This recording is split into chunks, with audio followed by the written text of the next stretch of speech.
Denver is closing down 4 shelters, scaling back migrant services to save $60 million.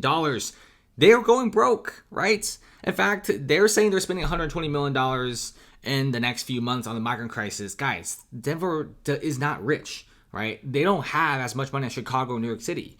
Denver has the most migrants per capita. They have as many migrants as Chicago, who has triple Denver's population of 700,000.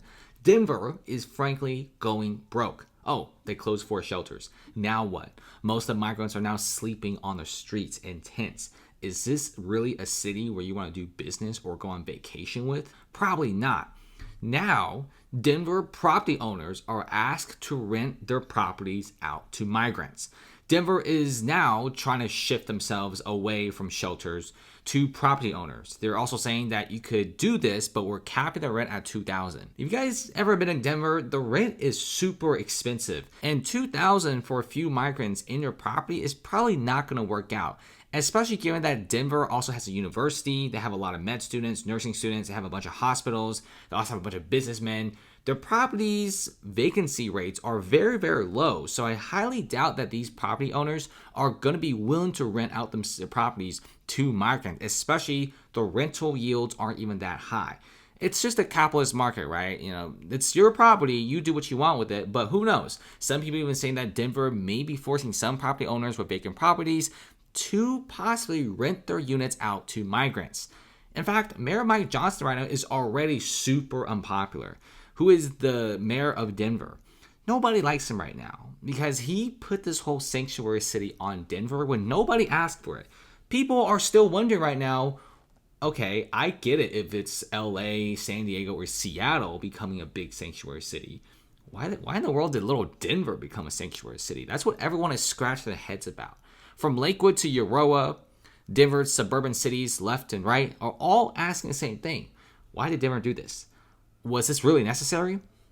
If we look at Denver, 40,000 immigrants, we think they cost $1,000 a month for housing, but that's $500 million a year, right? If you want to evict all the migrants from the shelters and then house them into these massive, owner units, landlord apartments, the landlords will be wanting higher rents, especially with Denver rents slowly going up.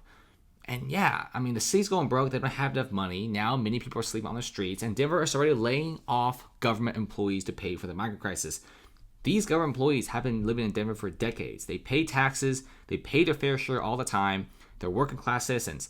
Now they got laid off for something that they didn't even vote for, the migrant crisis. Do you really think these government employees wanted Denver to become a migrant city? Absolutely not. It's okay if you want to be a migrant city, a sanctuary city, but make sure you calculate how many people they could take in. 40,000 people to 50,000 people is way too much.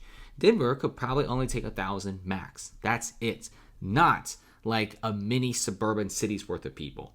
So the mayor's office was questioned, and apparently these employees are not fired per se, just have their hours reduced to nothing. Denver is truly collapsing. Many business owners are refusing to do business here. Everyone's kind of angry. Everyone's frustrated right now. And it's not just Denver where the mayor is facing a lot of pressure.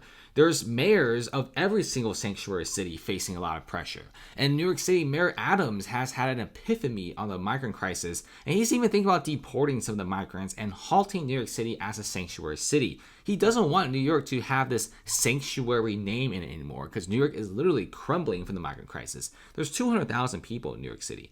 And in Chicago, same exact thing. Mayor Brandon Johnson is also trying to backtrack, especially many locals of Southside Chicago are actually up in arms and very, very mad about that. And even went to a city council with the mayor, which a young lady actually yelled at the mayor for all this kind of stuff. A lot of people are saying that they voted these mayors into power, but all they do and all they spend the money on is the migrant crisis. And now Denver is asking you, the property landlord, to house these people, which many landlords aren't really doing, right? And not to mention, Denver isn't getting any help from other cities that are next to them, like Lakewood and Aurora. They don't want to deal with this.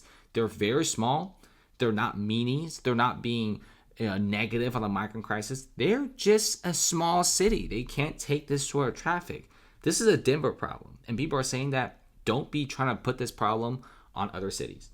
Thanks for watching, guys. Comment below, and see you later.